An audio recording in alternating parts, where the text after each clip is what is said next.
This episode of Red Guy Entertainment is brought to you by Mega Championship Wrestling. Mega Championship Wrestling, based in Elyria, Ohio, presents No Love Lost February 20th with a huge card full of amazing matches and some of the best independent wrestlers this side of the United States.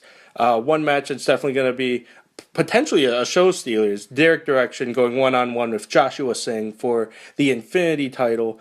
Both of these guys are amazing athletes. Derek Direction's an up-and-comer coming through the Roaring Elbow Wrestling Academy. Joshua Singh training in the AIW dungeon, if you will. Both fantastic wrestlers. Great technical ability. Great ring work. And yeah, on to the show. We'll move on to the main card. Opening bout for the Royal Rumble 2016. Dean Ambrose and Kevin Owens, last man standing. Great match. A lot of tables. There's a few things I've written down about this match. Oh, and I guess there's some other generic things. I don't remember if this was main show or not, but I think it had to be main show because Booker's on the main. Was Booker on the pre-show at console with the King? I think, yeah. Yeah. He was saying, I wrote down he hates marks. I can't remember exactly why, but I want to say it was because like the fans were chanting something. He's like basically saying something along the lines of they're stupid. Before that, I love the King's one-liners. Having the King on is entertaining. Yeah. It's a good thing. They should have had him on the pay-per-view, but whatever. It's good to be the King. And then Charlotte is bad. Very bad. I don't remember. Oh, I think. Oh, yeah. It's just Charlotte's bad. She's not a good actress, I guess.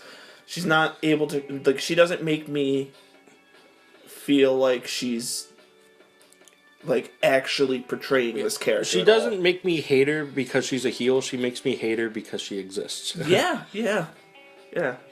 And then some things I wrote about, not necessarily the match, but the last man standing match. One of them said they can't stand each other in the last man standing match. Ha. Pretty good. And then they said something about Pat Patterson having the title. I looked it up. Pat Patterson never had the Intercontinental title. He never had. No, wait. This must have been for the main title. When they were doing the thing for the WWE Royal Rumble thing. They talked about Patterson, because Patterson was the first Intercontinental champion. Yeah. It was, because they were talking about the World Heavyweight, WWE World Heavyweight, and I looked at like the titles it stemmed from, and the only way you can say Pat Patterson had it is because they absorbed the Intercontinental title into the World Heavyweight title back in 2002 for like 6 months up until like May of 2003. So that's the only way you can say Patterson was a WWE World Heavyweight Champion. So yeah, last man standing match. Well, funny note about Patterson and the Royal Rumble. Back in the day, Patterson was in charge of booking the Royal Rumble. Yeah. He invented it and then booked at least the first one. I don't know if he did too many. He booked a lot of them. He probably booked them until days. it was winner gets a shot at Mania. Yeah. Another thing I have is "I hate you," which was a quote, probably from Kevin Owens. Yeah. He just yells it. "I hate you." I thought that was funny. It helps tell the story. Yeah, and like people know. Well, in theory, people know wrestlers talk during matches and all that. Like, it's good to see especially if you've seen Ready to Rumble. Yeah. It's good to see wrestlers, like, actually talking for the sake of the match. Kevin did that a lot this pay-per-view, and I like that, because he did the spot with, I'm not going to say his name yet, just to make people watch, but, welcome to WWE, Eliminated. I thought that was great. It was sad to see him go, but if there's any way to go, that's the way you want to go. Yeah. A lot of noteworthy spots in the match. The chairable. The chairable. Yeah, that's why I coined it in. I was the chairable. Chairable? It's the closest thing I could say to the name of what that would be. Cena did a chairable spot in the match against Wade Barrett before. Did he? Yeah, he did an AA. He also just threw a million chairs on him. He did. I mean, I didn't actually count it. It was probably more along the lines of 40, but still. It was a million. Hey, CM Punk was very offended about that. And he knocked over his pop. That was a terrible year for Punk. Poor Punk. Poor Diet Pepsi. There was a video that was like a dedication to the storyline of CM Punk's Diet Pepsi. I love it. I love it. That's the great. type of videos that WWE should be putting out. Speaking CM of Punk videos? speaking of funny storylines regarding inanimate objects, No Moppy return. no sadly. Moppy returns, sadly, but Francesca too. Francesca too. Francesca too. Let's continue about the last man standing match. I just realized that that's the next match. Okay, last man standing match. I thought it was very reminiscent of the 2007 Royal Rumble, actually. The last man standing match between John Cena and Umaga, where it was just big weapon spot here, big weapon spot there kind of thing. And I can like, see that. Watching the match, I thought, like, my taste changed drastically. Like, I really liked back then when the hardcore match was like a 2-minute match that you got every week, and maybe you'd see it multiple times at that show because the 24/7 rule. But now being 25, I don't care to see a big spot match the entire match. Like, give me 1 or 2 big spots involving heavy weapon use, and that's good enough for me. I'm not gonna be like, throw him off the cell 5 times. I demand blood. I'm not like the diehard old ECW people. Not that they're bad people. It's just I have different tastes. Maybe if I was 25 back then, I would have liked it, the hardcore title less. But as a kid, I thought it was great. And now I think putting that from a 2-minute block every so often to being what had to be a 15-20-minute match. Yeah. I don't think it was necessarily needed. The one thing I didn't like about it is there's a lot of tables, there's a lot of chairs. Chairables, if you will. Chairables. It's not. They had so many tables. They had so few tables ready for the match. They had to make one out of chairs. But it's not. It's not the TLC pay-per-view. Yeah. And Well, he brought a kendo stick too, but that's what Dean always does, right? yeah, like Does he think he's Steve Blackman? I have no idea. Like Dean that's been like Blackman? his thing for a while. Like I remember he brought. Steve Ambrose. Oh jeez. I remember he brought I'm making this on the next wrestling game I get. Steve Ambrose. I remember he had the kendo sticks for the Hell in a Cell match against Seth Yeah. Rollins. Didn't he like plant him in the ring, or did he bring 2 out? He brought them and they're slung across his back. Yeah, he did like an X thing. Yeah, but like with all the chairs and all the tables, if you're gonna have a TLC like pay-per-view, Save them spots for them. yeah. Or don't use as many. Like there's the finish of the match. Kevin Owens being thrown through 2 tables. Then yeah, there's the chair bowl.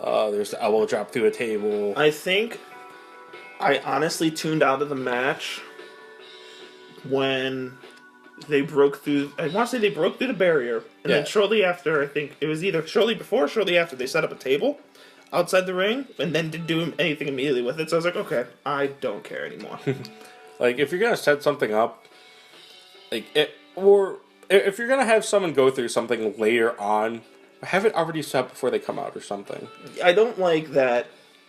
9 times out of 10, the person setting it up is the one to go through it, and it's so predictable that we found that trend. Yeah, I'm not saying we as in me and James. I'm saying we as in the community of the wrestling audience, fans. the viewers. We're not the first one stating it. We're not taking credit for it, but still, like everyone knows, if John sets up the table, John's going through the table. If Joe sets up the table, Joe's going through the table. Right. If Joe is making sure the chair's in the right spot, Joe's affecting that chair. Only time that disappointing. doesn't really happen is if it's the announce table usually. Yeah, well, the people setting up the announce tables are probably the people setting up the ring. Well, like when they tear off the monitors and the that's cover true. thing and all that. Yeah. But yeah, I was satisfied with the match, but it was a little too hardcore, in my opinion. There's so many table spots. Like, How do you feel about that? Do you feel like you're kind of like me, where like you're like it was a phase and you're out of it? I Like still, you were saying a few episodes ago, you said something along the lines of taste change. taste change as you get older and all that. I like seeing hardcore stuff when it's done right. I think this was done right at the wrong time. I can see that. Because, yeah, like I agree said, with that. there's so many table spots. Yeah, why not save that for TLC? Why not just Save it have for that TLC, for- save it for like a main event. have that many table spots in a table match? I guess you Oh, can't you because you can't. can only have one. Yeah. Well, you can have Kevin Owens do like a moonsault off the top rope and miss. He's not eliminated. I don't know. I don't know how the rules of table matches work anymore. Well, let me demonstrate how WWE deals with that rule book. He just threw a book because Yeah, that phone might pick that up. there are no rules anymore. We'll get into that when we get to the Rumble. But yeah, like there's the elbow drop through a table. There's the twisting superplex. Actually, I think the elbow drop through the table where Dean like kind of hits his rib on the edge of the table. I think that's when I started tuning out. I think after seeing that, I was like, I don't care anymore. And then there's the whole cannonball through the barricade and all that. And like this is all great stuff. Like The cannonball through the barricade can happen any match, any time. That's not out of place. That makes sense. It's not out of place, but it's a spot that's kind of out of place in the opener. It's like I'll get to that next match. Cause like and like I have that like mentality when it comes to wrestling in general. Like usually back in the day, you would see a match, they'd barely go out of the ring. Next match, maybe they'll go out of the ring. There used to be a formula to it where the first match does a little bit of everything. Yeah. And then the second, like one match will be like the hardcore match, one match will be like the technical match, another match will be the high flying match, and then the main event match would or maybe there'd be a brawl match. And then after that, there'd be another match, which is like, a combination of the two or three. And it would work up to like a nice crescendo. Yeah, but now it's just, we have this much time, let's get as many spots in as we can kind of thing. And there's not too many technical wrestlers, and there's not too much variety in it. Right. And with a match where the Royal Rumble, 90% of the time is the main event, you have a match like we had here, open the show, all these hardcore spots, and it's the opening match. If not for the Rumble, what more do I need to see in a wrestling show? True. And like I said, it was just the opening match. You're seeing like main event caliber spots. And I'm disappointed to say that this match was not better than the Rumble. I really expected it to be, and it wasn't.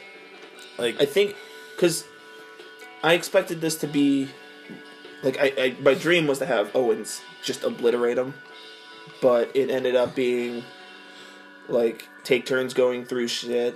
And I think it should have been more of, like, I love that Kevin Owens said, I hate you, because that actually made me perceive that there's a feud between these two.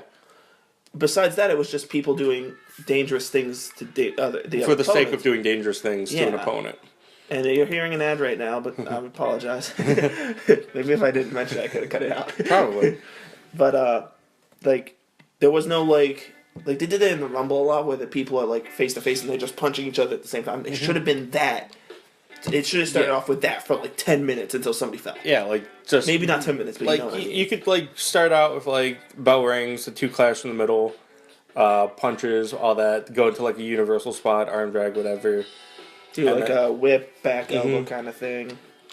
And that way you're kind of emulating wrestling, getting the point across that these two men hate each other. I didn't write this down. Another thing I noticed: the first time Dean went down, he stayed down for 8.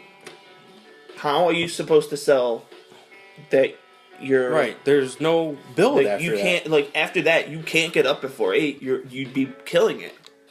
So why would you do that? Get up at 4. Get up at 3. It's ridiculous. But I think they went too hard too fast. And again, this is the opening match. Think back to the TLC match with John Cena and Edge. It was a great match. I love that match. One of my favorite one-on-one TLC matches. I think that was the beginning of the end for John Cena being cheered. This match had more spots than that main event match.